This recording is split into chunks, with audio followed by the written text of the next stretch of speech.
안녕, 민규쌤입니다. 자, 이제 이해고사 이후부터 동학농민운동이 일어나다 요 부분 다뤄보도록 하겠습니다. 교과서로는 108쪽부터 113쪽까지 해당하는 내용이고요. 프린트로는 41, 42차시입니다.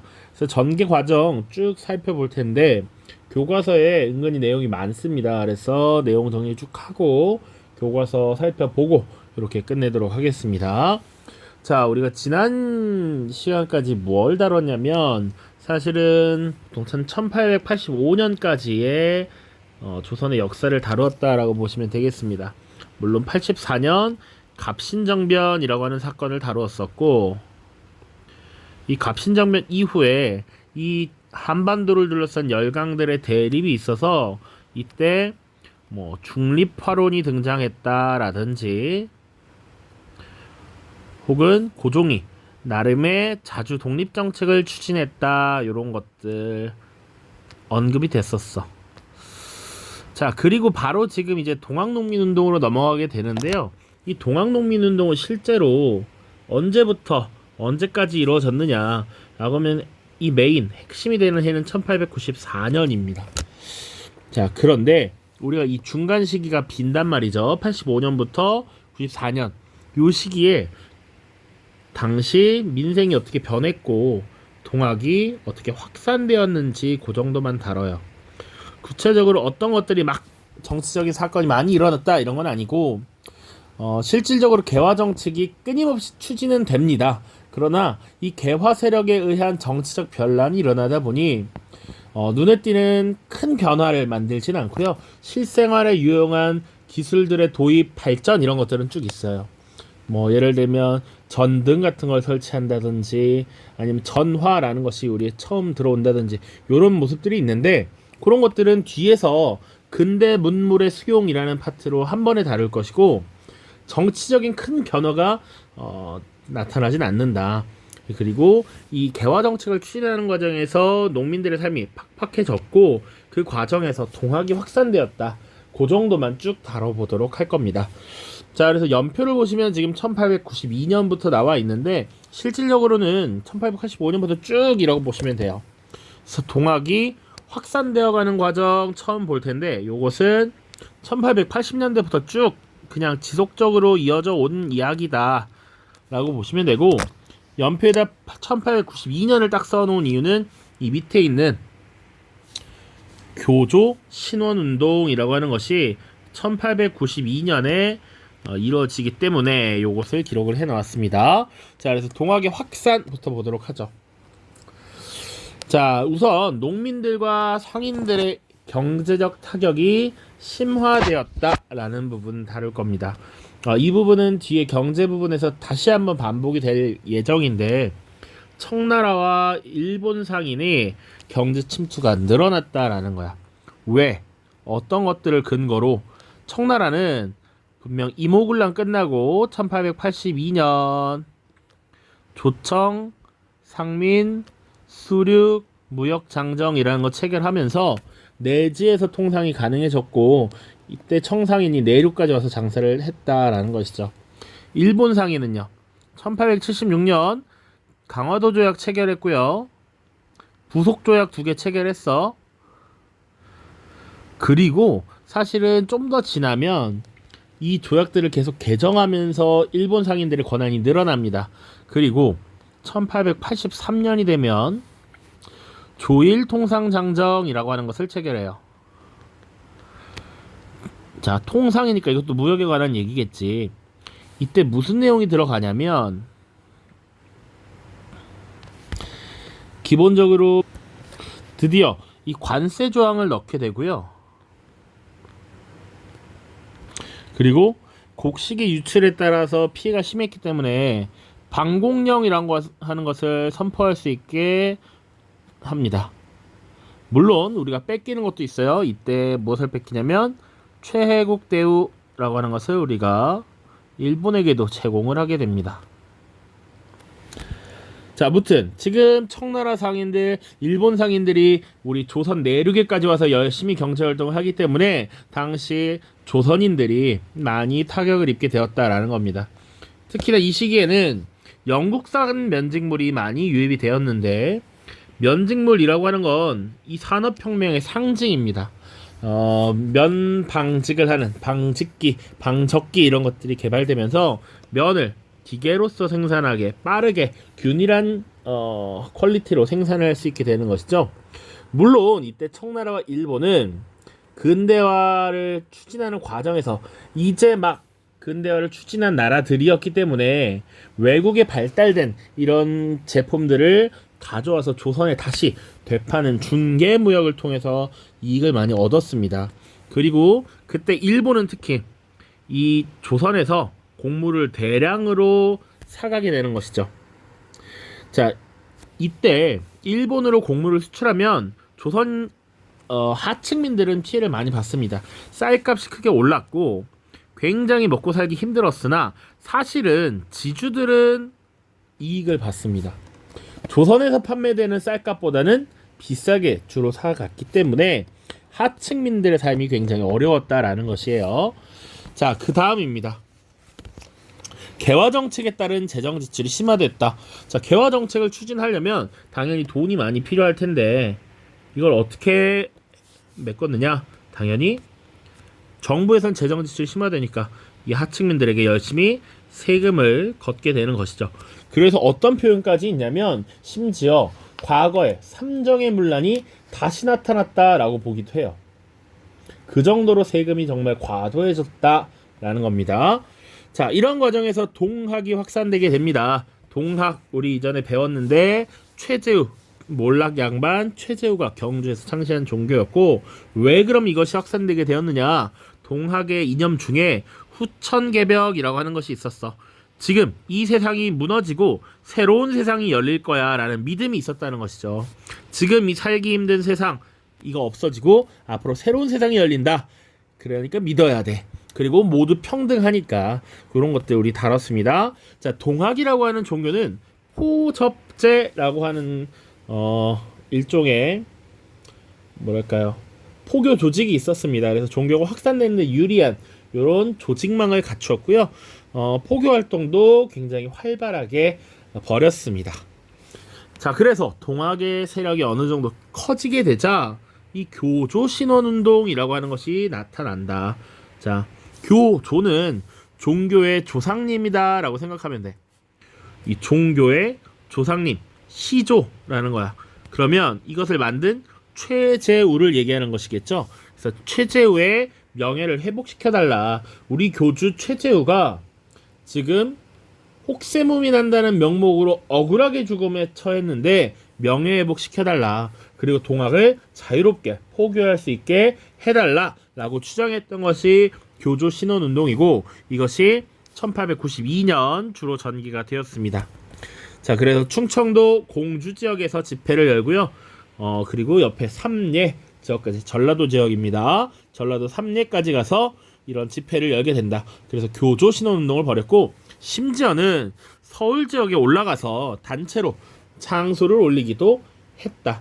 그 정도로 동학의 교세가 확장되고 있었다라는 것입니다. 자, 그런데 이런 동학의 운동은 점차 종교적인 운동에서 정치운동으로 변화하기 시작해. 그 대표적인 사례가 보은 집회와 금구 집회입니다. 충북 보은이고요. 여기는 전라도 김제 지역이야. 김제. 이 집회에서 어떤 구호가 나왔냐면 배척하자. 외놈들과 양놈들을 배척하자 이런 주장이 나와. 우리 척자 이제 많이 봤죠? 척화주절론 이렇게 했잖아. 배척, 외놈들과 양놈들을 배척하고 정의를 드높이자라고 했어. 요런 구호가 지금 나타나기 시작했다. 이것이 지금 우리가 살펴본 동학의 확산 과정입니다. 자, 이렇게 확산된 동학이 어떻게 그러면 농민봉기로서 확대되었는가 볼 텐데 우리 교과서에서는 이 기가 되는 고부농민봉기를 따로 하나의 주제로 다룹니다만 실제로는 이 고부농민봉기에 대한 진압 과정이 1차 봉기의 원인, 계기가 되기 때문에 묶어서 설명을 하도록 하겠습니다. 1차 농민운동 하면 1894년 3월 달에 일어났는데 그 계기는 바로 그해 1월에 있었던 고부농민봉기였다. 잘 기억을 해두세요. 하나하나가 중요한 주제입니다. 자, 당시 고부 지역의 군수는 조병갑이라는 인물이었는데 이 조병갑이 겁나 백성들의 등골을 쩍쩍 뽑아먹는 이런 나쁜 탐관오리였던 겁니다. 자, 대표적인 이 이야기가 뭐냐면 당시 백성들에게 과도한 세금을 물리는 것은 물론이고 이 만석보라고 하는 보를 새롭게 건설을 해서 이 물세, 수세를 거뒀던 거야. 보라는 것은 기본적으로 우리가 벼농사를 주로 많이 짓죠. 전라도는 곡창지대니까 이 관계 시설을 수리 시설을 잘 마련해야 되는데 보는 물을 가두는 겁니다. 그러니까 기존에 강이 흐르는 이거 그림까지 그릴 필요는 없지만 강이 이렇게 흐르고 있으면 자, 물길을 이렇게 막아서 물이 여기 고이게 되면 이 고인 물을 이 농지로 끌어다 쓰는 것이죠. 이게 역할이 보야. 물을 막아두는 거. 그런데 이 고분수 조병갑이 이 앞에다가 다시 멀쩡한 보를 냅두고 보를 하나 더 건설하도록 합니다. 자, 이 보를 건설하는데 농민들을 강제로 동원하고요. 심지어 이제 여기 물이 찰랑찰랑 고일 거 아니야? 밑에는 안 모이고요. 이 물을 가져다 쓰는데 심지어 세금을 내라고 하는 겁니다. 백성들이 어이가 없죠. 지금 원하지도 않는 보를 새로 만들어서 물세를 거둬. 이런 것들 못 참겠다 이거야. 그래서 고부 지역에서 드디어 들고 일어나는데요. 이때 활약했던 인물이 전봉준입니다. 자, 전봉준을 중심으로 농민들이 들고 일어났고요. 결국 고부군수 조병갑은 도망을 치게 되고 당시 농민들이 이 고부 관할을 털어서 가난한 백성들에게 먹을 걸 나눠주고 그리고 이 만석부를 다 없애버리는 이런 모습을 보여요. 자, 이런 과정에서 정부는 지금 당황을 합니다. 농민들이 또 반란을 일으키고 지금 봉기를 했네. 이것을 해결하기 위해서 안핵사라는 관리를 파견하죠. 우리 임술농민봉기 때도 안핵사를 파견했다 이런 얘기 했었죠. 당시 박 교수를 파견했었는데 당시 옆에 전라도 장흥 지역의 부사였던 이용태를 파견을 합니다. 그럼 이용태는 왜 농민들이 이렇게 반란을 일으켰는가 조사를 해서 이 문제가 더 이상 일어나지 않도록 해결책을 제시해야 했는데 이 이용태가 이 농민들이 반란을 일으킨 건 이놈들이 다 동학을 믿고서 미쳐 날뛰는 거야 라고 몰아가면서 동학교도들을 탄압했던 것입니다. 이런 것들이 당시 동학을 믿는 농민들의 불만을 더욱 가중시켰던 것이고 이것을 계기로 1차 농민운동이 일어나기 시작했다. 이렇게 보시면 되겠습니다. 자, 그래서 1차 농민운동이 벌어졌고요. 이때 등장했던 구호가 뭐냐면 제폭구민, 보국안민입니다. 폭력적인 정치를 제압하고 없애고 제거하고 백성들을 구한다라는 거야. 제거, 억제, 그리고 구한다. 요 정도만 쓰면 알 수 있겠죠. 보국안민, 국가를 보호, 지키고 백성들을 편안하게 한다라는 게 목적이었어. 농민들이 들고 일어난 이유는 이런 것들이다. 자, 이래서 1차 농민운동을 주도했던 세력들은 주로 남접 중심이라고 표현되어 있어요. 교과서에 나와 있지 않지만 2차 농민운동 때 북접과 남접이 나오니까 주로 전라도 지역의 동학 조직이 바로 남접입니다. 그래서 전라도 지역을 중심으로 해서 전봉준이라든지 손화중, 김계남 이런 인물들이 활약을 했던 것이 1차다. 1차. 2차 때는요, 이 남접뿐만 아니라 충청도 지역의 북접도 합류합니다. 자, 과정 보시면 최초로 그러면 크게 들고 일어난 것이 어디냐? 무장 지역이야. 전라도 무장 지역에서 봉기를 일으켰고요. 이후에 농민군들이 관군을 격파합니다. 그래서 황토현에서 승리하였다. 이런 표현이 나올 수 있어. 그리고 그 다음에 황룡촌에서 또 승리를 합니다. 그러니까 이 전투가 두 개가 승리한 전투인데 둘 다 관군을 상대로 승리를 한 것이고요. 황토현 전투는 원래 전라도 지역에 있었던 군대를 격파한 것이고 이에 당황해서 조선 정부가 서울에서 병력을 내려보냈어. 그 군대 정부군을 격파했던 것이 황룡촌 전투다. 이렇게 보시면 되겠습니다. 심지어 전라도의 핵심 코어 지역이라고 할 수 있는 전주성까지 점령을 하게 되자 조선 정부는 이 사태의 심각성을 파악하고 결국 어디에다가 도움을 요청한다? 청나라의 도움을 요청하게 됩니다. 그런데 이게 또 하나의 문제의 시작이 됩니다. 자, 연표를 잠깐 올라가면, 자, 지금 청나라의 원군을 요청을 했고요. 그래서 청나라 군대가 들어오기 시작해. 청나라 군대가 이 동학농민운동을 진압하기 위해서 들어오는데 몰래 온 손님이 하나 더 있었어. 결코 원하지 않았던 손님인데 바로 누굽니까? 일본 군대도 들어옵니다. 이 일본 군대는 조선 내에 일본인들을 보호한다, 자국민들을 보호한다 라는 명목으로 군대를 파견해. 근데 신기한 게 청나라가 들어올지 언제 올 것인지 알았다는 것처럼 바로 청나라 군대가 딱 내린 지 하루 만에 도착합니다. 거의 뭐 순간이동급으로 들어오게 됩니다. 자, 그래서 사실 청나라 군대는 조선 정부가 요청한 거지만 일본은 요청한 것이 아니잖아. 그래서 조선 정부도 당황을 하고요. 농민군들도 이건 아닌데? 라고 생각을 하게 되는 것입니다. 그래서 일본 군대가 상륙한 게 5월 6일인데 여기 청나라가 5월 5일이고요. 날짜 몰라도 됩니다. 일본군이 5월 6일에 들어왔는데 이런 소식이 전해지자 아, 이건 아니지. 다른 나라 군대가 계속 들어와서 우리나라에 휘젓고 있는 건 말이 안 돼. 그래서 농민군과 정부군이 화해하고 이제 이 농민봉기를 중단할 것을 약속합니다. 그것을 전주 화약이라고 해. 자, 계기는요, 청나라와 일본 군대가 지금 조선에 상륙했다라는 것. 그래서 이 청나라와 일본 군대가 더 이상 오래 주둔하고 문제를 일으키면 안 되니까 빠르게 화해를 맺은 겁니다. 그래서 농민군들이 지금 적폐, 썩은 정치를 개혁해달라라고 폐정개혁안을 제시했고요. 이것을 정부가 빠르게 수용합니다. 그 결과 우리가 알고 있어야 되는 건 여러 가지가 있지만 개혁안의 주요 내용은 이따가 교과서를 통해서 보고요. 핵심적인 기구로서 농민군은 집강소를 설치했다. 정부는 교정청을 설치했다. 그리고 이제 문제가 해결되었으니 청나라와 일본 군대 양쪽 군대는 모두 돌아가 주세요 라고 요청을 하는 겁니다. 자, 그런데 결국 이 군대가 사건을 더욱 키우게 돼요. 지도 잠깐 보시면 우리 교과서 111쪽에 있는 지도야. 자, 보시면 지금 이거는 사실은 이 청나라 일본 군대의 상륙과 2차 농민봉기를 나타내고 있는데, 자, 청나라 군대가 지금 상륙을 했고요. 5월 5일 그 다음 날인 5월 6일에 일본군이 상륙을 했고, 결국은 이 문제를 해결하기 위해서 지금 전주 지역에서 화약이 체결됩니다. 전주 화약이 5월 7일 날. 그러면 이제 문제 해결됐으니까 돌아가라고 했는데 결국 이들이 돌아가지 않는단 말이야. 그러니까 일본은 사실은 이미 이런 것을 염두에 두고 출병을 했던 것이다 라고 여겨져요. 왜냐면 청나라 군대가 지금 상륙한 곳은 이 아산만이라고 하는 충청도 지역이에요.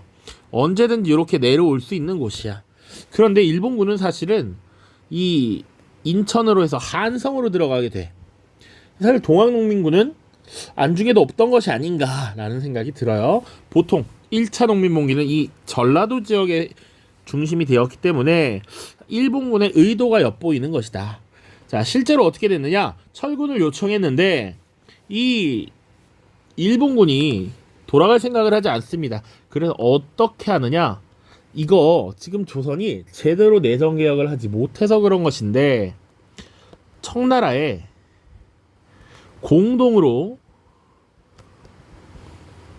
내정간섭을 하자 우리가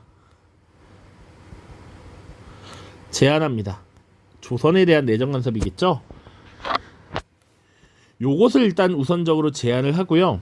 이것을 청나라가 받아들이지 않아요. 거부합니다. 그래서 어떻게 되느냐? 일본은 조선의 경복궁을 강제로 점령하는 사건을 벌이게 되고요. 조선 정부에게 내정 간섭을 강요합니다. 그러니까 개혁을 강요함으로써 조선 정부에서 1차 갑오 개혁을 추진하는 배경이 돼. 다음 영상에서 다룰 1차 갑오 개혁 배경은 일본의 경복궁 쿠데타다라고 보시면 되고요. 그리고 청나라가 이걸 거부하자 경복궁 강제 점령을 먼저 한 뒤에 청나라 함대를 공격해서 청일 전쟁을 일으킵니다. 그래서 청나라와 일본 간의 전쟁이 벌어져. 알겠죠? 요게 지금 쭉 흐름이야. 그러면 당시 농민군은 어떻게 했는가? 지금 일본군이 우리 국왕이 계시는 경복궁을 점령하고 개혁을 강요했대. 그리고 우리 땅에서 지금 전쟁을 벌이려고 해. 이건 못 참지. 그래서 들고 일어난 것이 2차 농민운동입니다. 자, 계기는요, 일본군의 경복궁 강제 점령이 있었고요. 그래서 지금 남북접 연합부대가 결성되었다. 여기서 남접은 전라도 지역의 동학 조직, 북접은 충청도 지역의 조직입니다. 남접은 아까 전봉준, 북접은 손병희라고 하는 인물이 동학 농민군을 이끌었다. 그래서 이 농민군과 일본군 관군이 싸우게 됩니다. 그러니까 지금 청일전쟁 과정에서 일본이 우세해요. 그러니까 일본이 평양전투에서 승리를 한 뒤에 본격적으로 동학농민군을 진압하는 과정에 동참을 하게 되는데, 일본군 그리고 조선의 관군이 연합작전을 펼치고요. 또 조선의 양반들이 중심이 돼서 구성된 민보군이 있습니다. 이 민보군도 동학농민군을 진압하는 데 참여해. 아니 어디 쌍놈들이 말이야 이렇게 나올 수 있다라는 것이죠. 그래서 결과적으로는 우금치 전투에서 패배하면서 동학농민군이 사실상 괴멸되었고, 농민군 지도자들이 체포가 되었다. 주로 체포된 인물 전봉준, 손화중, 김계남 이런 인물들이 주로 체포되고 처형되면서 동학농민운동은 마무리가 됩니다. 요 정도 스토리예요. 자, 그러면 청일전쟁과 삼국 간섭은 어떻게 이루어졌는가? 지금 청일전쟁은 이 중간에 함께 등장했다라고 했어요.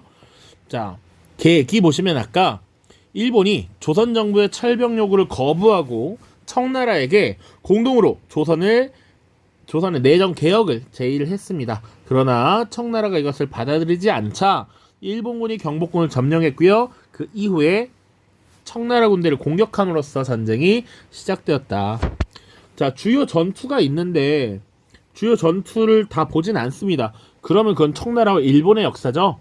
그러니까 전쟁의 결국 누가 이겼냐면 일본이 승리를 했고요. 그 청일전쟁을 마무리 짓는 결과로서 시모노세키 조약이라는 것을 체결합니다. 자, 요것은 조금 볼 필요가 있는데, 이 핵심적인 내용은 뭐냐면, 첫 번째는 일단 일본은 항상 배상금 지불이야. 전쟁에 책임을 지고 사죄하고 배상금을 지불한다. 그리고 랴오둥 반도를 넘긴다. 그 사실 더 있습니다. 핵심적인 내용은 뭐 요렇게만 볼게요. 궁금한 사람은 세계사나 동아시아사를 선택하시면 되겠습니다.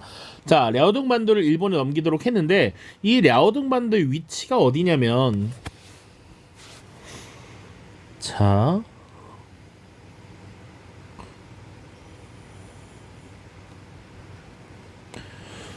여기가 랴오둥 반도입니다.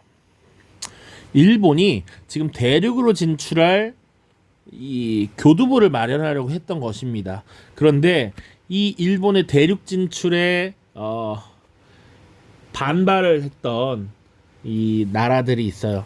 이렇게 남쪽으로 내려오고 있었던 러시아뿐만 아니라 이 아시아 지역에 군침을 들이고 있었던 프랑스, 독일이 있습니다. 이 러시아, 프랑스, 독일이 지금 일본 너희가 랴오둥 반도를 장악하는 것은 동아시아의 평화를 위협하는 거야 라고 주장을 하면서, 이것은 청나라에 돌려주는 게 좋겠어 라고 압박을 하고요. 일본이 결국 국제사회의 눈치를 봐서 이것을 반환합니다. 물론 그래도 일본이 여기 밑에 있는 대만, 지금의 대만에 해당하는 타이완은 이때 가져갑니다. 그 정도 보시면 될 것 같네요. 자, 지금 내용 보셨는데 동학농민운동이 어떤 성격을 가지고 있는지, 어떤 의미를 갖고 있는지까지 보고 나서 교과서 정리하겠습니다. 자, 동학농민운동의 성격과 의의 보시면, 첫 번째, 반봉건, 반외세다. 이거 되게 중요하게 항상 언급하는 내용입니다. 반봉건, 반외세. 자, 반봉건이라고 하는 거, 봉건은 전형적으로 항상 구질서, 옛날 질서, 옛날 제도 개혁의 대상이 되는 것들 다 봉건 질서 이렇게 표현을 합니다.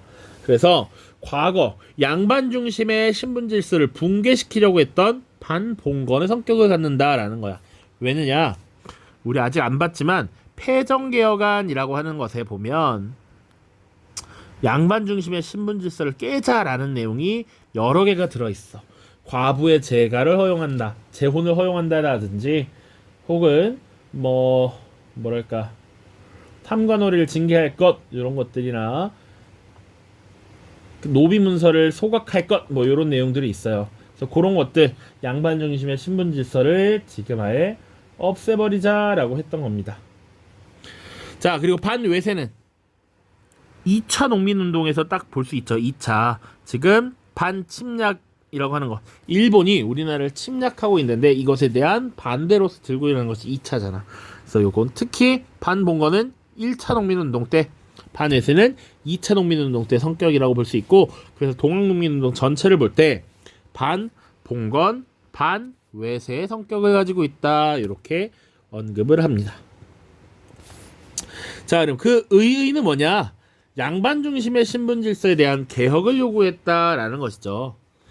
자, 이제 신분 질서 이런 것들 한번 없애고 우리 모두가 평등한 사회를 만들어 보자라고 했던 것이고, 이것들의 일부, 그들이 주장했던 패정개혁안 일부가 가보개혁에 반영이 되었다라는 겁니다.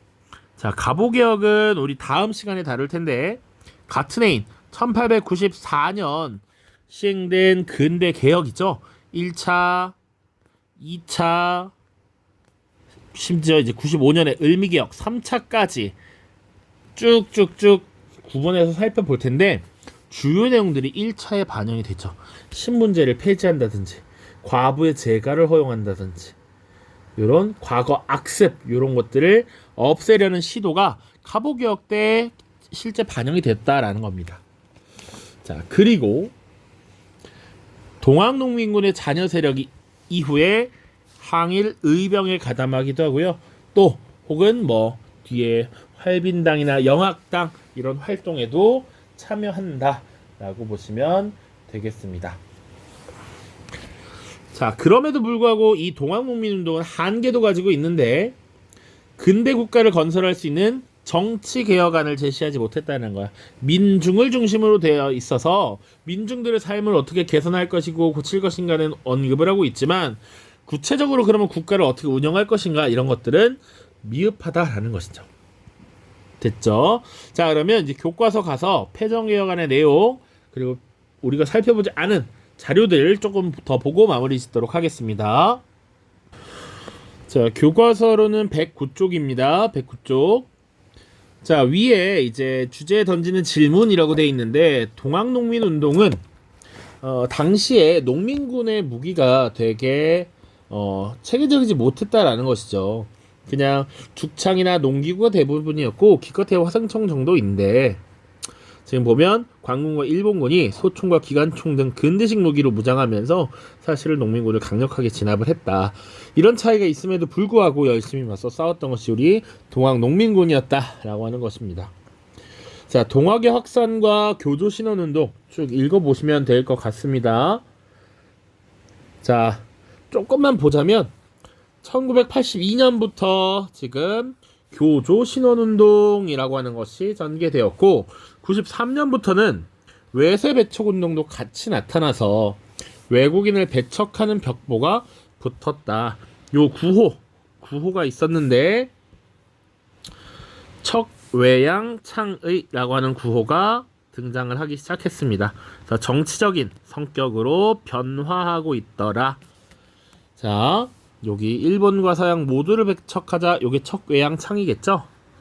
요것도 동일한 내용입니다. 자, 고부농민봉기 보시면 고부군수 조병갑의 횡포에 의해서 시작되었고, 이후 안핵사 이용태가 동학교도들을 탄압하면서 동학농민운동이 본격적으로 시작되었다. 110쪽 넘어가시면 지도가 있습니다. 지도 순서까지 넘버링이 딱 되어서 있죠. 최초로 고부 지역에서 농민봉기가 일어났다. 이것은 고부군수 조병갑의 횡포에 의해서이고 이후에 고부 지역에서 백산 지역으로 이렇게 넘어가게 되었다. 요것은 전봉준이 주도를 했고요. 이후에 지금 안핵사 이용태의 동학교도 탄압 이것들이 발단이 돼서 1차 봉기가 일어났고 이 봉기가 된 농민군은 황토현에서 관군에 승리했고요. 황룡촌에서는 정부군에 또 다시 승리를 거둠으로써 전라도 지역에서 어느 정도 주도권을 장악했다. 이후 전주성을 점령했고요. 이게 4월 27일이고 이후에 조선 정부는 결국 청나라의 도움을 요청하게 되는데 5월 5일에 청나라군이 5월 6일에 일본군이 들어오게 되면서 5월 7일 전주 화약을 급하게 체결하게 되었다. 날짜를 언급하는 건 좀 더 구체적으로 지금 딱 붙어있는 날짜들이기 때문에 설명을 하는 것 뿐이고요. 순서를 알고 있으면 날짜는 외우지 않아도 크게 문제는 없습니다. 자, 1차 봉기 보시면 최초의 고부농민봉기 그리고 백산에서 재편 이후에 제폭구민 그리고 보고관민 등의 구호를 내세우면서 1차 봉기가 확대되었습니다. 황토현에서 관군을 격파했고요. 황룡촌에서도 격파하면서 전주성까지 점령을 했죠. 그래서 청나라의 군사지원을 요청했고요. 청나라 군대가 아산만에 상륙하자 일본도 대규모 공격을 인천에 상륙을 시켰습니다. 결국 이 양국 군대를 물리기 위해서 빠르게 전주 화약을 맺었고요. 농민군은 집강소를 설치해서 개혁안을 실천해 나갔고 바로 다음에 갑오개혁 때 내용이 언급이 되는데요. 정부는 개혁을 위해서 교정청을 설치하고 개혁을 추진하려고 했는데 일본군이 경복궁을 점령하면서 갑오개혁을 강요했고 실질적으로 활동하지는 못했습니다. 자, 청일전쟁과 삼국간섭 보시면 일본군은 이 철병 요구를 거부하고 청나라에게 내정개혁을 하자라고 제의를 했고요. 교섭이 실패하자 경복궁을 점령하고 청나라 군대를 공격했습니다. 이것이 청일전쟁의 발달이 되었습니다. 결국 전쟁을 치르면서 청나라는 일본에 패배하면서 시모노세키 조약을 체결했고요. 이때 청나라는 조선이 자주독립국가임을 인정하고 일본에게 랴오둥반도와 타이완 등을 넘기고 배상금을 지불하기로 했습니다. 그런데 러시아가 프랑스, 독일과 함께 일본의 랴오둥반도 점유가 동아시아 평화를 위협한다고 일본을 압박하면서 일본이 결국 청에 돌려주고 보상금을 조금 더 받았습니다. 이 러시아, 프랑스, 독일의 압박에 의해서 랴오둥반도를 반환한 사건, 요것을 삼국 간섭이라고 한다. 자, 그래서 여기는 청일전쟁의 전개 과정인데 요거는 뭐 다 볼 필요는 없겠습니다. 그런데 여기서 중요한 건 뭐냐면 이제 일본의 영향력이 확대되고 있어. 그쵸?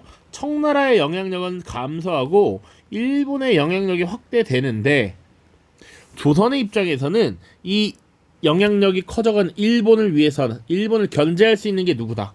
바로 러시아다 라고 해서 사실은 1895년 조선 정부는 친러 정책을 추진해서 일본을 견제하려고 해.